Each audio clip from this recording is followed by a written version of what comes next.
Isso se chama na aviação tankering, que é você anda com o tanque ali sem precisar estar carregando combustível. E aí ele abasteceu bastante lá e saiu, decolou com bastante gente. Então era um avião que estava bastante pesado.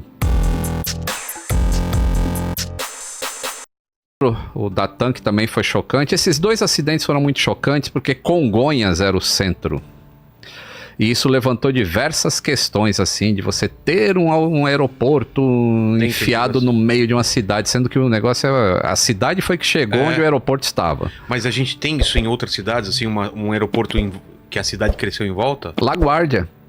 LaGuardia é cercado de prédios em Nova York. Então tem... Mas se usa muito ele? Usa. Opa. E a quantidade de acidente... O último que a gente tem notícia foi o do Hudson, do Sully, que ele decolou de LaGuardia. Mas, assim, a aviação atingiu um nível de maturidade que, para acontecer um acidente, cara, é muito difícil. E aí não interessa onde o aeroporto estaria.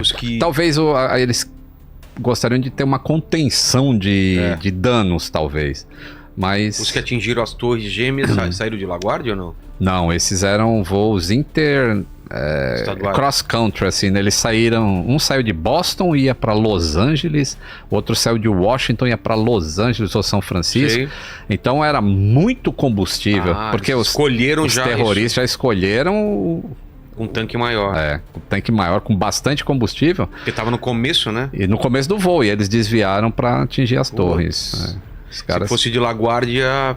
LaGuardia seria um avião pequeno. Aí não daria também, eu acho que para contornar e ir para as torres gêmeas, já estaria muito perto. Tava muito perto, Aí os outros eles aceleraram. E tinha que ser avião grande, porque um avião pequeno desses que tem em LaGuardia, pequeno entre aspas, né? Seria um Airbus 320, um 737, não conseguiriam provavelmente derrubar a torre. O estrago daquele jeito.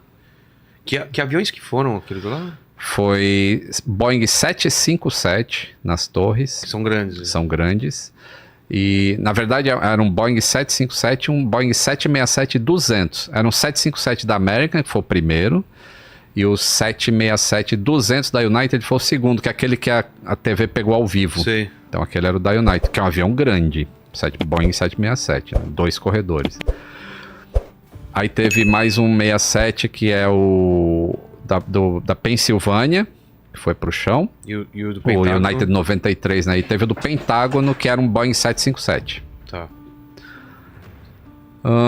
Bom, aí, né, tava falando de Congonhas, que é o centro, e aí aconteceu o TAM 3054, que esse foi em 2007. Foi o último acidente que a gente teve no Brasil de aviação comercial. Que é esse no pouso que eu tava... Isso, que é esse aí que você estava confundindo.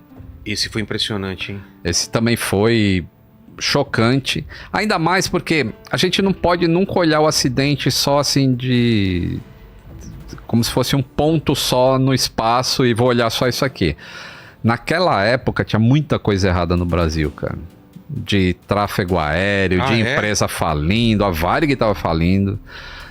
Tinha um movimento muito grande de funcionários entre empresa que faliu, indo para outra empresa, falta de treinamento. O pessoal indo para a China também, de piloto. Tinha muitos, e aí passageiro chegava no aeroporto e era gente, porque as pessoas começaram a voar, porque foi quando as passagens baratearam, lembra? Aí chegava aquela horda de gente para voar e não tinha avião, não tinha, aí o pessoal dormia no aeroporto, quebrava balcão, dormiam no aeroporto, tem aquelas imagens, um monte de passageiro dormindo no aeroporto. Então era um caos aéreo. Um caos que gerava até uma pressão excessiva em cima dos tripulantes para que tivesse um avião onde tinha que ter um avião. Então esse é um dos fatores que contribuíram para esse acidente.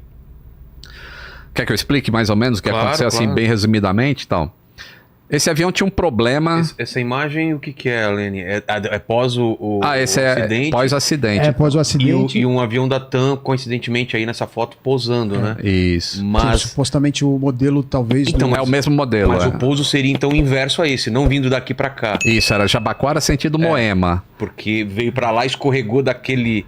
Isso, ele nem passou naquele xadrez ali. Não passou, foi antes, já ele já veio fazendo curva para a esquerda antes, por causa de um reversor também, ó, que curioso. E aí ele cai aí é onde foi feita aquela pracinha. Exato, que tem um memorial e uma pracinha. Lá. É.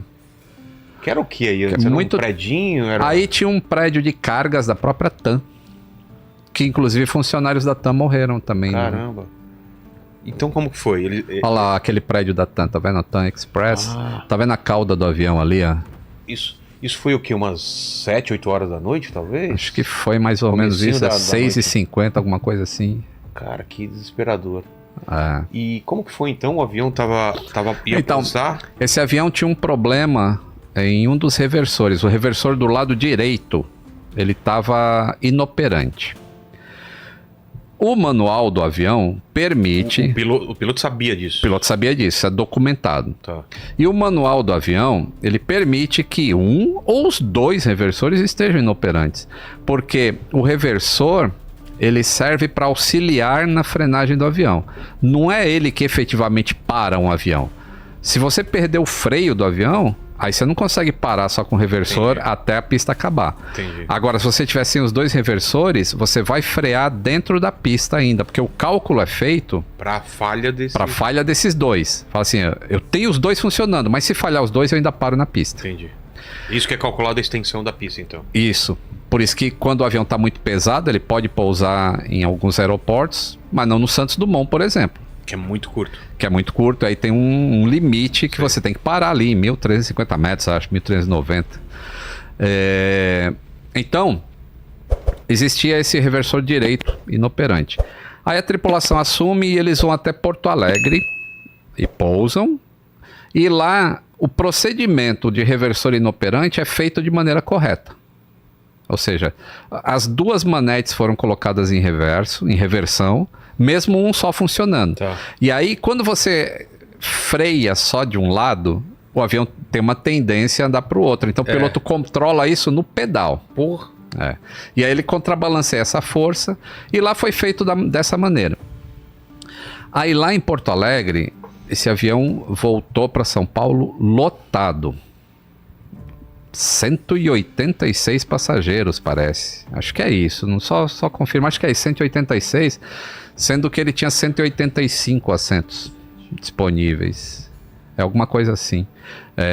E aí, mas tinha uma criança de colo, inclusive. E é isso que aumentou o número. E fora isso, naquela época, o ICMS do combustível em Porto Alegre era mais baixo do que em São Paulo. Tá.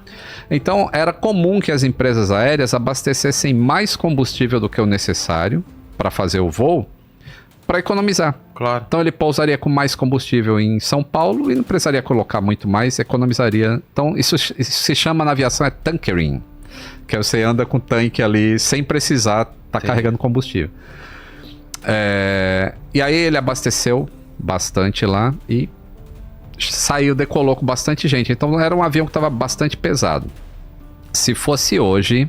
Quantas pessoas você disse? Eu falei 186. Aqui pela pesquisa deu 157. 156, então era 156 e tinha 157. 157. Tá. 156 pessoas, ele tinha 157. Por causa do bebê. Então ele decola, e antes de decolar, já tinha notícia de que o tempo estava muito ruim em Congonhas, em São Paulo. Inclusive, acho que demora um pouco para decolar de lá. Quando eles decolam, tinha aberto Congonhas. Mas quando eles estão subindo, Congonhas fechou de novo.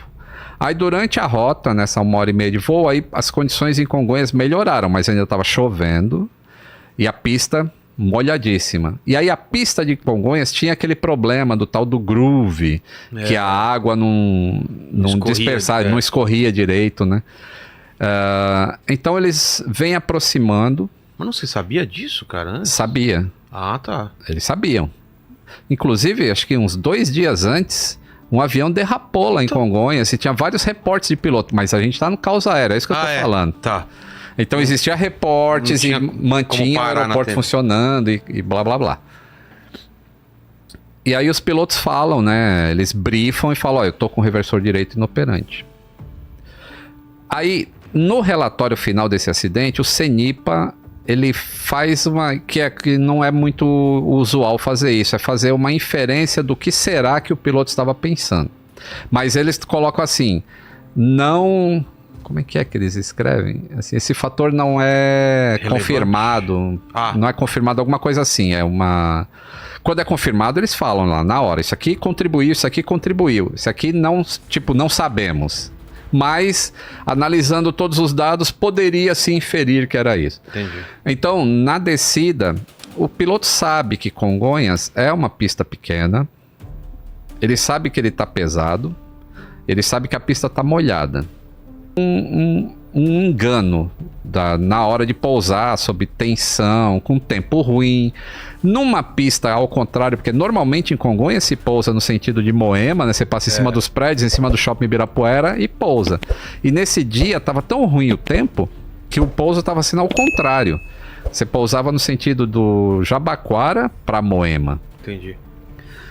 E aí ele traz somente a manete esquerda. Sem trazer a manete direita para marcha lenta, O que acontece? o computador do avião interpretou que com o avião no solo e aquela manete naquela condição, ele começou a acelerar para permitir uma arremetida. Só que o outro motor já estava sendo levado para a reversão. Então a gente tem o caso de um motor acelerando para frente e o outro freando o avião para trás. E por isso que ele começa a fazer a curva para a esquerda. Não é os pilotos que querem fazer aquilo. É que o avião vai se arrastando para o lado esquerdo, porque um motor está potência de decolagem para tirar o avião do chão e o outro está freando. E isso acontece tão rápido. Foi 13 segundos entre o toque no solo e o impacto lá no prédio, que também tem uma imagem de IA aí, né? Inteligência artificial. Foi quanto tempo? 13 segundos. Só 13 segundos. Tocou o solo, 13 segundos, explodiu. E ele explode por quê também? Porque é muito combustível? Ali tinha muito combustível, o impacto é muito forte. O impacto sempre vai explodir. Se ele Não, ele precisa ter uma fonte de calor, que no caso são os motores. O motor funcionando é uma fonte de calor, e aí com o impacto ele explode. Às vezes pode acontecer explosão sem uma fonte de ignição, mas não é tão raro, não é tão comum. Entendi.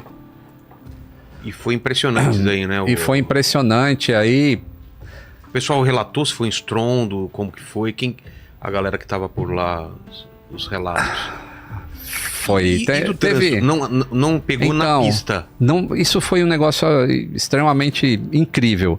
Porque quando ele desce aquele barranco e atravessa por cima da Bandeirante, da 23, da 23 de maio. E tinha um taxista passando, inclusive, parece que atingiu o teto do carro dele, mas... Tá brincando. Mas não... tão baixo que tava. Mas ninguém morreu ali. O avião atravessou a 23 de maio, São Paulo, que é uma coisa absurda. Nesse horário lotada, né? E ninguém fora, né, que tava na avenida se machucou.